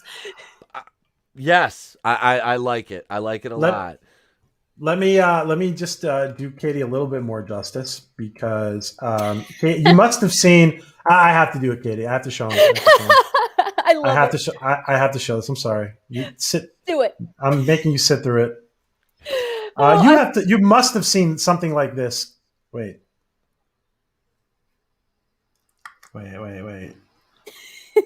Isn't technology great? All right. This one, ETEP. Hold on. I got to share it.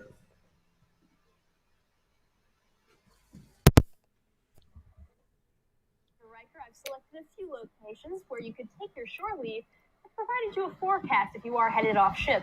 Now, if you're heading to San Francisco, temperatures are around 19 Celsius. There was some dense fog this morning, but a nice 5 to 10 kph wind cleared that up quickly. Now, if you're here at Deep Space Nine and you want to enjoy the promenade, go ahead. You might not want to take a spacewalk, though. Here, your home temperatures are reading at 270 below, with some gravitational anomalies being detected by our science division. Not quite sure what those are about, but they should not affect our shuttle missions at all. This is all ad-libs, by the way. You are one of the lucky souls headed out there. Enjoy it. 28 degrees Celsius, pristine and beautiful. Their weather grid is completely operational. And remember, pack your sunscreen and your Horgon, not necessarily in that order. Let's head on over to Dreadnought, where we're seeing torrential rain. Your Horgon. Your Horgon? This is the 650. The nice sexual symbol of Ryza. Temperatures have been quite miserable. 12 Celsius, just not the best place to get an assignment. Now let's head on over to Vulcan. If you want to dry out, temperatures are going to be around 46 degrees, blistering heat for those of us who are from off-world. Remember, pack your sunglasses. That UV index is going to be very high, so you might also want to pack that sunscreen. Keep an eye out for dust storms as well, with a 60 to 90 kph wind, depending on where you're headed in the forge. Now, if you want to really cool down, head on over to Andoria. You want to go skiing, the powder is perfect. It's 31 below, though, so make sure you pack some heavier coats. We're also going to be seeing some blustery winds, which has caused some local blizzard warnings to pop up. And I got to do this, Katie. I'm sorry. Yes. I love this. The forecast for the world, brought to you by meteorologist Katie Nicolau. United States, Canada, Mexico, Panama, Haiti, Jamaica, Peru, Republic, Dominican, Cuba, Caribbean, Greenland, El Salvador, too, Puerto Rico, Colombia, Venezuela, Honduras, Guyana, and still Guatemala, Bolivia, then Argentina, and Ecuador, Chile, Brazil, Costa Rica, Belize, Nicaragua, Bermuda, Bahamas, Tobago, San Juan, Paraguay, Uruguay, Suriname, and Guyana, Barbados, and Guam. I love that song so much. Norway and Sweden and Iceland and Finland and Germany now and My kids love this song. Switzerland, Austria, Yes. Italy, Turkey, and I Greece. played this for them the other Poland, day. Romania, Aw. And those are actual forecasts. Syria, Saudi Arabia, Hungary, Cyprus, Iraq, and Iran. There's Syria, Lebanon, Israel, Jordan, both Yemen, Kuwait, and Bahrain. The Netherlands, Luxembourg, Belgium, and Portugal, France, England, Denmark, and Spain. At this point, I'm like, Burma, We Afghanistan, call the wrestling business being blown up. Malaysia, and China, Korea, Japan, Mongolia, Laos, Tibet, Indonesia, the Philippines, now is Taiwan, Sri Lanka, New Guinea, Sumatra, New Zealand, and Borneo, and I feel Vietnam. like it's terrible. Uganda, Angola, Zimbabwe, Djibouti, Botswana, Mozambique, Zambia, Swaziland, Guinea, Algeria, Ghana. Oh my gosh. And she gave the exact temperature for the day on all of them. Nigeria, Chad, Liberia, Egypt, and Gabon. Yeah, that took the longest. Was compiling the temperature. Namibia, Senegal, Libya, Cameroon, Cabo Zaire, Ethiopia, Guinea-Bissau, Madagascar, Rwanda, Majorca, Cayman. My favorite part right here. You did this all without stopping. Yep. Fiji, Australia, Sudan. But wait, there are more countries in the world now. We have to add those in. Rewind. This is back when the pandemic was like in full swing, so we had to wear a mask. Yeah. Montenegro, Bosnia, Herzegovina, the Soviet Union is gone. South Africa, Georgia, Moldova, Latvia, Belarus, Azerbaijan, Uzbekistan, hey, Kazakhstan, hey, then there's Tajikistan too. Turkmenistan, hey, Kyrgyzstan, Armenia, Taco, Palu, Lithuania, Serbia, Kosovo, US Samoa, the Balkans, Brunei, Macau, and Crimea, then Eritrea, Ukraine and Estonia, here's Macedonia, New Caledonia, then Eastern Slavonia, Ivory Coast, and Cape Verde, Andorra, the Solomon Islands, Dubai. Goodbye. And I cut it out at the end, but I actually like face planted on the ground. I was the lack of oxygen. I had to show you who you're dealing with, ETEP. Hello. Dude, my biggest claim to fame is I put people through tables and made a video about Pixar moms with dump truck asses on YouTube. That's my claim to Elastigirl had fame. to have been on #1. She was #1. You know There that. we go. You know Yes. that. If I ever cosplay Elastigirl, it'll be fantastic. Katie, I can't believe you did that without stopping at any. Like you just did it on one take. I was to say that was one take, like all the That way was one through. take. all the way through one take. I felt horrible because I'm terrible at singing. I cannot keep a pitch. I cannot do anything. So there was a little bit of auto-tune thrown in, which it kind of worked. But other than that, yeah, it was straight through. That was normal speed. Typically I play it at 1.5 speed just to, really challenge myself. But yeah, it's one of my favorite things to do in the wild, as I say, when I'm out chasing and there's no one else around. All right. I don't want to keep you guys too long. I had to show some of the audience did not know what Katie is about and her channel's about. So we had to show them. Right there. I do want to say there's some really good scenes of Gordon hugging the donkey. Any thoughts, ETEP, on Gordon hugging the donkey? When was he hugging the donkey? I'm trying to think. That's when he's flying around he's swooping around the alien spaceship. Oh, his move. Okay. His move. His special move. Okay. Now, okay. Like I said, I've only seen him once. So yeah, it was cool because you're looking at him at the beginning going, is he really that good of a pilot? Because they build him up like he's like that pure, it kind of reminds like pure talent, fatal flaw kind of thing, with his drinking and stuff. But yeah, it was a great maneuver. And it kind of shows what the ship is capable of. So like I said, it's cool to see them and I like Lamar. I like you said, I heard you say they replaced him. Is he leaving the show or? Oh, you'll love this. Just like Geordie LaForge goes down to head up engineering, that's what he does. He goes down to head up engineering. Okay, I was gonna say he's still there. All right, because I used to imitate Geordie as a kid. I'd take my sister's little headband things, those little hair clips, and I'd put it over my eyes and walk around and pretend I was Geordie. And I remember as a kid, my mom was like, that's a guy from Reading Rainbow, right? And my mind was like, I was like, take a look. It's in a book. He's freaking Geordie. That's. I'm glad Lamar's not leaving the show because I really enjoy. It'll be sad to not see him on the bridge because I enjoy the dynamic with him and Gordon, Scott Grimes' character. So I'm glad he's still on the show though. Yeah. You can't get rid of that character. You can. He's a great fit for that cast. Mm-hmm. Yeah, and actually, like when season 1 and 2 go on, you'll see that Gordon goes down to hang out in engineering sometimes, and sometimes he's on the bridge. But it is true that they kind of broke up that dynamic, which kind of makes us wonder with Charlie Burke, the new character that Ann Winters is going to play. Is she gonna fill in somehow because she's going to be sitting next to Gordon on the bridge? Yeah, it'll be interesting to see. And how they finally resolved the episode. What did you guys think about that with the Arbor Day?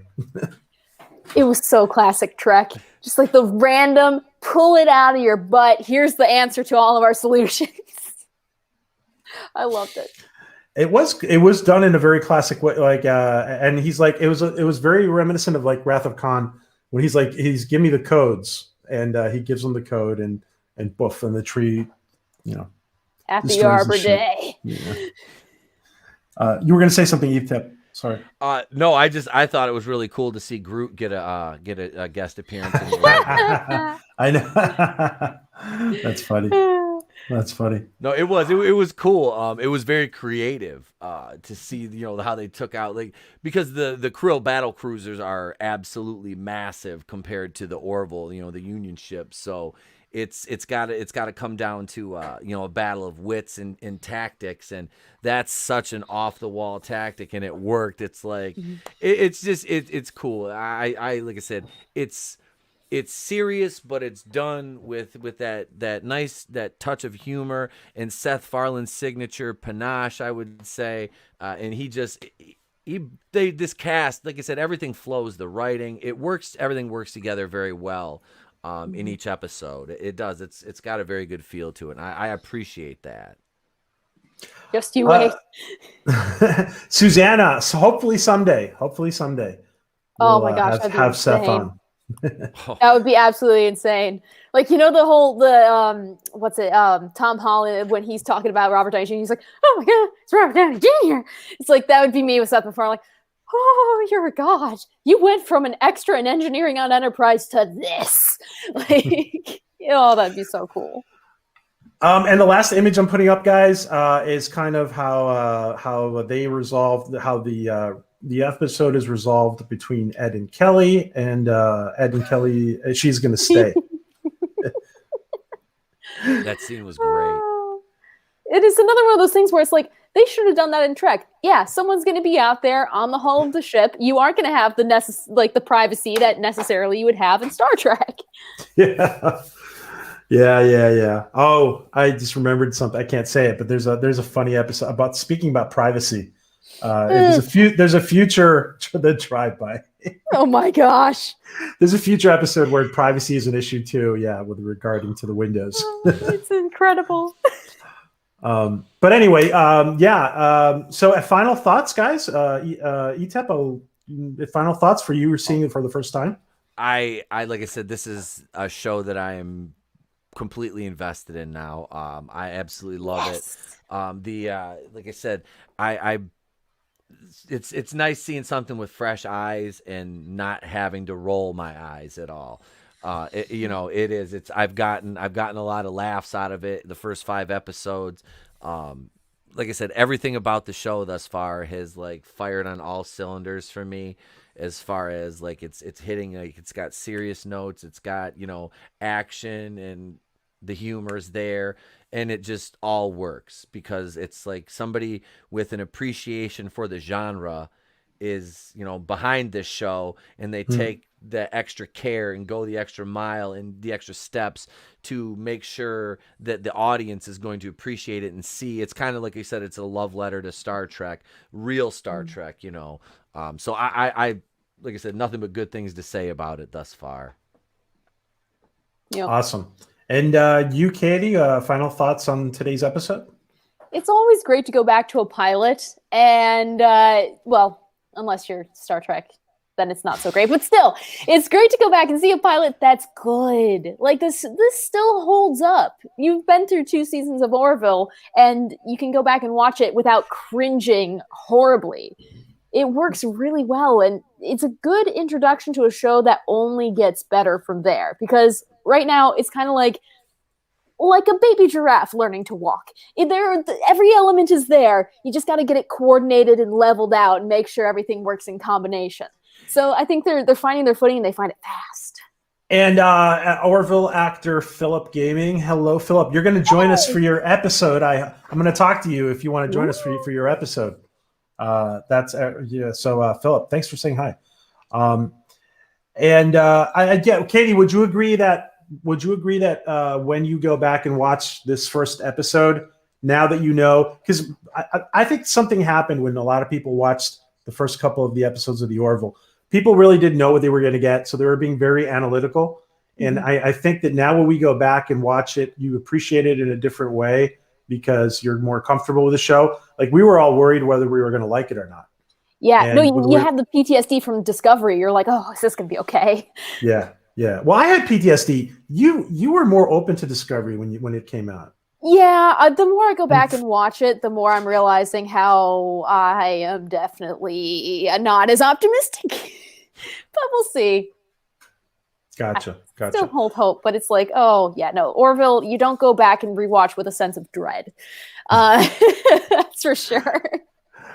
ETEP, tell us again, tomorrow night, your birthday stream is on the channel that you posted earlier. Yep, Raiders of Lost Flicks. You can catch me over there tomorrow night at 9 p.m. Eastern. We're going to be watching the 2003 cinematic masterpiece, The Room by Tommy Wiseau, produced by Tommy Wiseau, written by Tommy Wiseau, directed by Tommy Wiseau, starring Tommy Wiseau.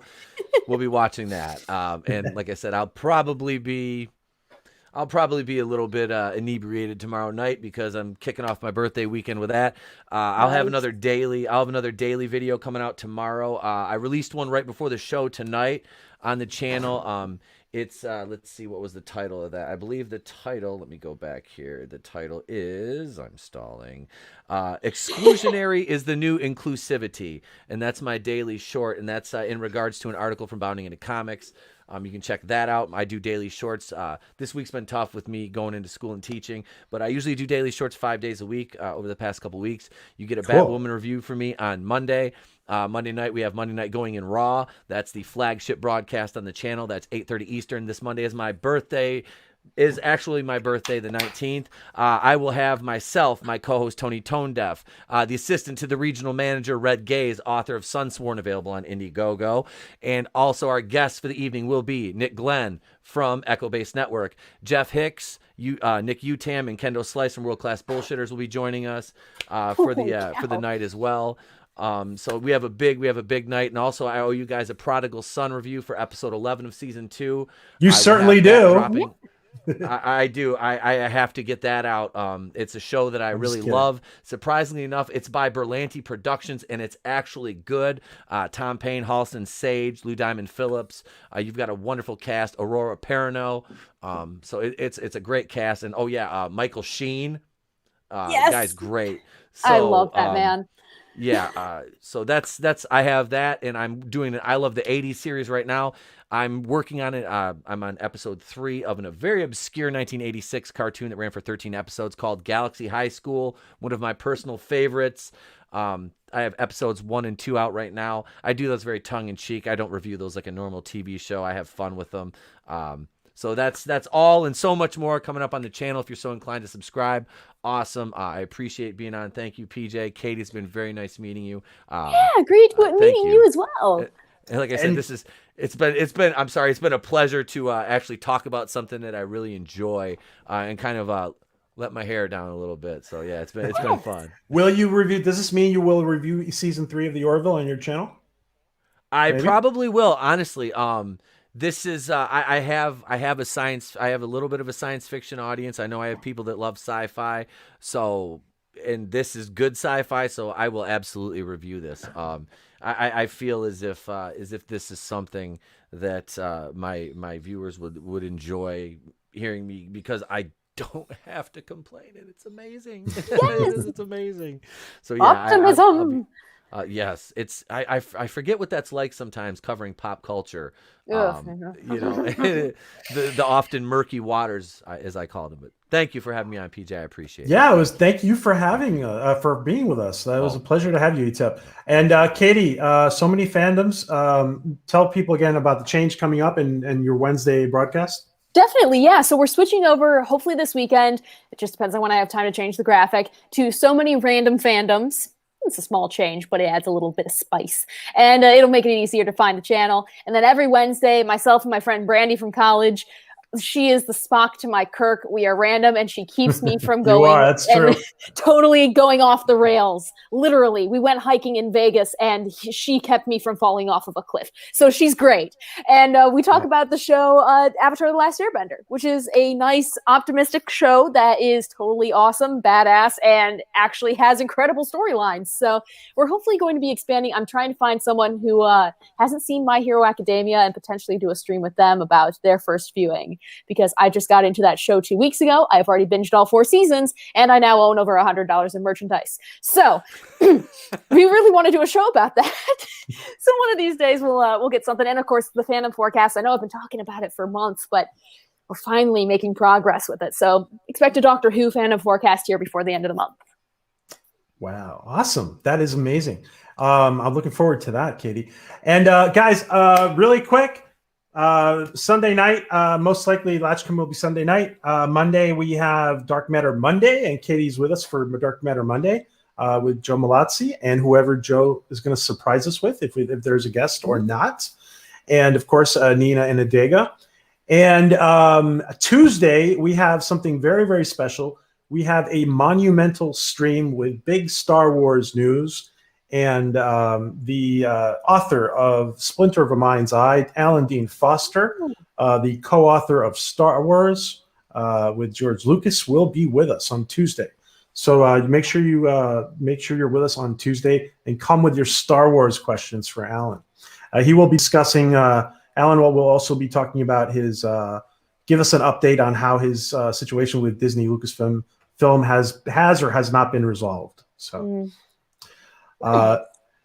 Great. Thank you, guys. And thank you, Chuck Marble, Gap Stargate, Susanna, Time Prophet, Jacob, Jim Henry. Hey, good to see you. Captain Edward Jellicoe, Galinda, everybody who has been in here, Adega, Alicia, Deej, everybody. We've had a lot of people in and out. Celine, thank you. Troy Pacelli, everybody. Jim, everybody who's been in here. Philip Gaming, we're going to be, and Nate, and everybody. Thank you, guys. See you soon. Be safe. And we'll see you for episode 2 real soon. Woo!